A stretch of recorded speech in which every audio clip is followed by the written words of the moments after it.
So ayun guys, aalis tayo ng iba para pumunta ng Maynila upang umattend ng koronasyon ni Our Lady of Loreto. Pero tayo ay may mga side trip kung saan pupunta tayo sa mga iba't ibang simbahan at shrines.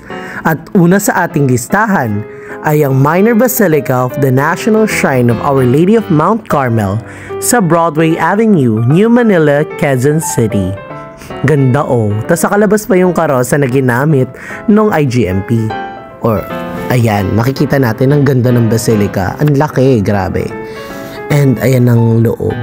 Diyos ko, first time ko makapunta dyan. Thank you, Tay Timothy, sa pagsama sa akin. And I'm truly grateful talaga. So ayan, naganda-ganda talaga. Let's just appreciate the basilica. Apakaganda. And of course, ang pinunta talaga natin, ang Coronada. Napakaganda niya in person, grabe. Napakaganda, wala akong masabi. And ayan, ang retablo nila. Ang ganda, diba? Tas, eto yung lumalabas tuwing Intramuros Grand Marian Procession.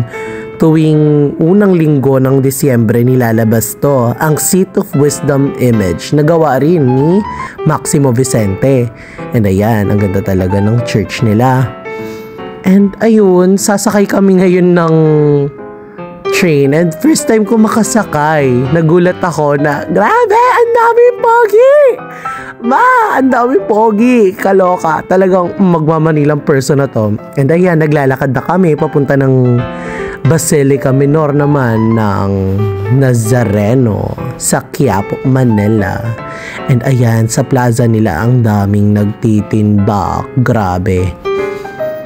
And ayun, naglalakad-lakad lang kami din. Ayan, ang ganda Hinahanap ko nga dyan si Tanggol Magpapapicture sana ako. So ayan, naglalakad-lakad lang. Video-video, diba? Ayan, papasok na kami ng simbahan. Let's just appreciate, no? Ang ganda-ganda ng simbahan nila. And laging full pack ng mga tao. Yun lang ang masasabi ko, laging full pack ng mga tao, kaloka, diba, ang dami. Ayan, nagmimisa ngayon, and nagmisa muna kami ni Tay Timothy, then pumunta na kami ng likod after nun. Pero bumili din kami ng booklet tapos ng ng pendant. Sinamahan ko si Tay. And ayan, ang daming image dito sa likod. Ang gaganda, ang gagwapo, grabe. And nakita namin ang legendary na dragon fruit. Pero hindi kami bumili kasi ewan ko din kung bakit. Hindi kasi ako nagkikrave nun. Then ayun, napunta kami ng DIY beads. Yan talaga nangain yan ng oras ko. Kasi nabili ko lang pearl. Tas wala yung mga rhinestones na hinahanap ko. Pero kung naghahanap ko ng rosary, meron doon. Then ayan, naglalakad na kami papunta ng Santa Cruz, Manila para pumunta naman sa Santa Cruz Church or sa parish naman dyan. Nakalimutan ko yung tawag doon, pero ayun. Pumunta kami kay Nana Pilar kasi si Nana Pilar ang sinasadya ko dyan kasi diba, nakailang kita din ako sa mga koronado for today's video. Tas yung isa ko koronahan pa mamaya, diba? Si Mama Loreto. And ayan, ang ganda ng church nila, grabe. Napakaganda, wala akong masay. And ayan, ayan yung harap ng simbahan. Ginagawa, under construction to kasi yung retablo nila is ginagawa. Ang ganda, diba? Kaloka. Babalik at babalikan ko talaga yan pupunta ko Manila. Then eto na si Mother, napakaganda. And it's a great opportunity talaga na nasa baba siya. And nahawakan ko siya, grabe, ang ganda niya talaga.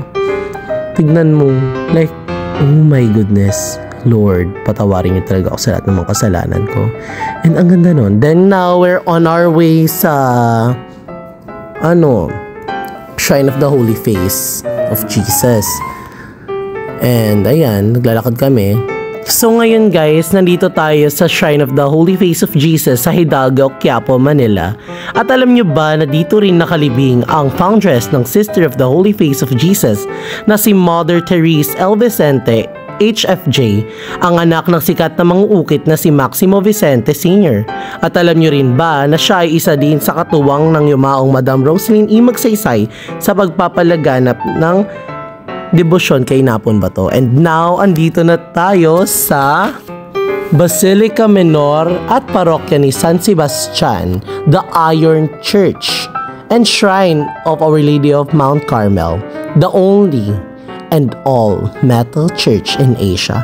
Ang ganda talaga, kaso under construction pa, pero grabe, ang ganda ng simbahan. Tas ang ganda ni Guapa, ang ganda ni Mother, sa totoo lang, kahit di ko siya nilapitan. Hanggang dito na lang ang ating video. Until our next video, bye!